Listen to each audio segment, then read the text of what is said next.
राष्ट्रवादी कोई छोटी पार्टी तो नहीं है। राष्ट्रवादी पार्टी सत्ता में सबसे उभर के आने वाली पार्टी है, तो उसको इतने हल्के से ना लिया जाए और भारतीय जनता पार्टी के नेताओं ने भी कुछ अपने मुंह पे अंकुश लगाया जाए। उस वक्त भी बोला गया कि अजीत दादा की वजह से हमें लॉस में गए। अजीत दादा की वजह से माइनॉरिटी के vote, schedule tribe, schedule caste, ये वोट ट्रांसफर हुए, ये वो कबूल करने को ही तैयार नहीं है। फिर भी अगर इस तरीके से हो रहा तो फिर विधानसभा में भी कुछ महायुति का भविष्य अच्छा नहीं रहेगा। मैंने मेरी राय 2-3 दिन पहले रख दी थी, उस पर बवाल खड़ा हुआ।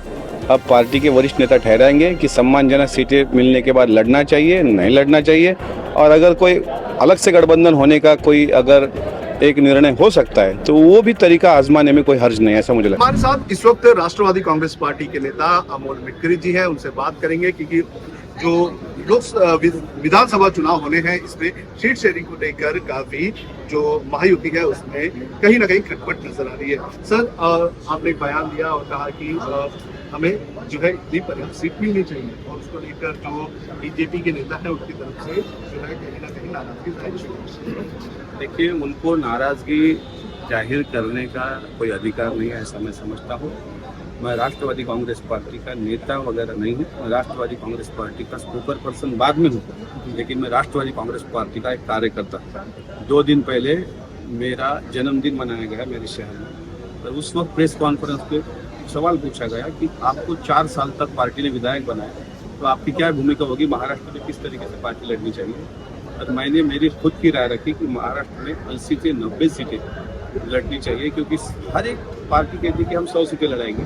288 मतदार संघ, 3 पार्टियां लड़ रही तो 300 हो गए।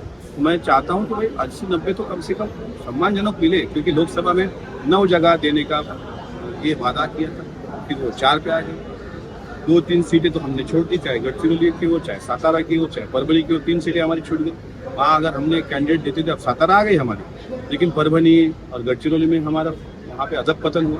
तो चाहते कि ऐसा ना दोहराया जाए, नहीं तो फिर पहले बोलेंगे आप 80 देते हो, बाद में बोलेंगे 55, 43 तो एमएलए हमारे साथ ही है, 2 अपक्ष है, तो 45 का अगर फिगर जो दोगे तो हम किस तरीके से लड़ेंगे। तो ये पार्टी का कार्यकर्ता होने के नाते मैंने मेरी राय रखने के बाद, अगर भारतीय जनता पार्टी के कुछ वरिष्ठ नेताओं को ऐसा लगता है कि मुझे लगाम लगाई जाए, तो उन्होंने जवाब देना चाहिए कि ऑर्गेनाइजर में जिस तरीके से आपने लेख छाप दिलाया, या फिर आपके पार्टी की मीटिंग में जिस तरीके से आपने कहा कि अजीत दादा को साथ में लेने से हमारा नुकसान हुआ, ना आपने देवेंद्र जी को दोषी ठहराया, ना आपने शिंदे साहब को दोषी ठहराया, फिर हमारी पार्टी का नेता ही दोषी क्यों।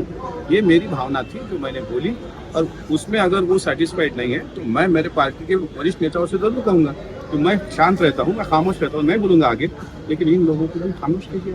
सर, जिस तरह से लोकसभा चुनाव में देखा गया है कि सबसे ज्यादा लॉस बीजेपी को हुआ है, तो क्या आप उस बिना पर ये मांग कर रहे हैं कि ये एनसीपी को जो है विधानसभा में ज्यादा से ज्यादा सीट दी जाए? किस तरह जो स्ट्राइक रेट देखा गया है उसमें बीजेपी को सबसे बड़ा नुकसान। देखो, लोकसभा के चुनाव हो गए, अभी विधानसभा के बाकी है। मैं चाहता हूँ लोकसभा में जिस तरीके का सेटबैक बैठा है महायुति को, उस तरीके का फिर से ना बैठे। महायुति में तीनों पार्टियों ने एक साथ लड़ना चाहिए, एक साथ रहना चाहिए, लेकिन हमारी भी ये कामना है कि भाई राष्ट्रवादी कोई छोटी पार्टी तो नहीं है। राष्ट्रवादी पार्टी सत्ता में सबसे उभर के आने वाली पार्टी है, तो उसको इतने हल्के से ना लिया जाए और भारतीय जनता पार्टी के नेताओं ने भी कुछ अपने मुंह पे अंकुश लगाया जाए। बाकी सवाल ये नहीं आता, सवाल मेरा ये है कि 80 से 90 सीटें राष्ट्रवादी लड़े, ये मेरी कार्यकर्ता कह के भावना है। सर, आरएसएस की तरफ से भी लेख लिखा गया था ऑब्जर्वर में और कहा गया था कि काफ़ी ज़्यादा नुकसान आपको जो है वो हुआ है, और ये सारी बातें भी कही गई थी। ऑर्गेनाइजर के बारे में अभी तक भारतीय जनता पार्टी के कोई वरिष्ठ नेता का बयान नहीं आया। श्री बावनकुले साहब ने ऐसा कहा था कि वो ऑर्गेनाइजर का वो मत है, हमारा मत नहीं है। लेकिन बाद में भी एक ये हुआ, मीटिंग हुई यहाँ पे पुणे में, उस वक्त भी बोला गया कि अजीत दादा की वजह से हमें लॉस में गए। अजीत दादा की वजह से माइनॉरिटी के vote, schedule tribe, schedule caste, ये वोट ट्रांसफर हुए, ये वो कबूल करने को ही तैयार नहीं है। फिर भी अगर इस तरीके से हो रहा तो फिर विधानसभा में भी कुछ महायुति का भविष्य अच्छा नहीं रहेगा। सर, अगर आपकी मांगे नहीं मानी गई और आपको जो संतोषजनक टिकट नहीं मिली गई, तो क्या जो राष्ट्रवादी कांग्रेस पार्टी है वो अकेले अपने दम पर चुनाव लड़ने के लिए तैयार है? जिस तरह से शिवसेना ये कहती है कि हम जो है सभी सीटों पर चुनाव लड़ने के लिए तैयार हैं, सब पार्टी ये कहती है। मुझे लगता है कि अभी उस पर बोलने का उचित समय नहीं है। मैंने मेरी राय 2-3 दिन पहले रख दी थी, उस पर बवाल खड़ा हुआ। अब पार्टी के वरिष्ठ नेता ठहराएंगे कि सम्मानजनक सीटें मिलने के बाद लड़ना चाहिए, नहीं लड़ना चाहिए, और अगर कोई अलग से गठबंधन होने का कोई अगर एक निर्णय हो सकता है तो वो भी तरीका आजमाने में कोई हर्ज नहीं है, ऐसा मुझे लगता है। सर आखिरी सवाल कि एनसीपी के कई सारे नेता ये कहा जा रहा है कि जो विधायक हैं वो शरद पवार के संपर्क में है और शरद पवार का ये कहना है कि जिन लोगों ने हमें इंटरनल मदद की है और जो पार्टी के खिलाफ कभी नहीं थे उन्हें हम वापस लेंगे। ये जिस तरीके का भूल भुलैया पवार साहब से बनाया जा रहा है उस ट्रैप में अभी कोई नहीं जाएगा।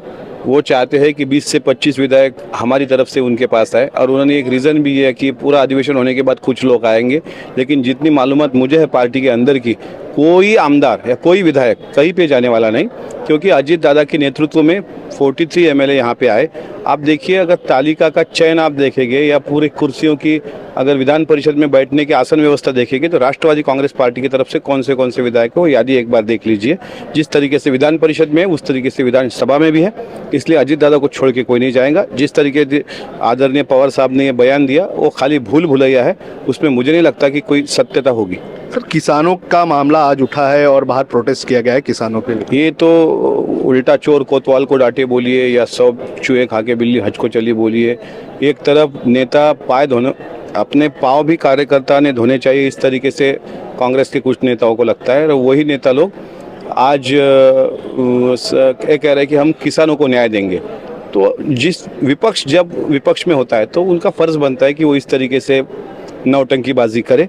उनको नौटंकीबाजी की मुबारकबाद, लेकिन महायुति की सरकार किसानों को न्याय देगी, ये मुझे विश्वास है। शुक्रिया सर लोकमत से बात करने के लिए। तो हमारे साथ थे राष्ट्रवादी कांग्रेस पार्टी के नेता अमोल मिटकरी और उन्होंने बताया कि किस तरह से उन्होंने अपनी मांग रखी थी जो आने वाले विधानसभा चुनाव हैं उसको लेकर, और उन्होंने सम्मानजनक जो सीट्स है वो देने की मांग की है। और साथ ही उन्होंने ये कहा है कि भारतीय जनता पार्टी के नेता जो है उन्हें कहीं ना कहीं अपने जबान पर लगाम लगाना चाहिए।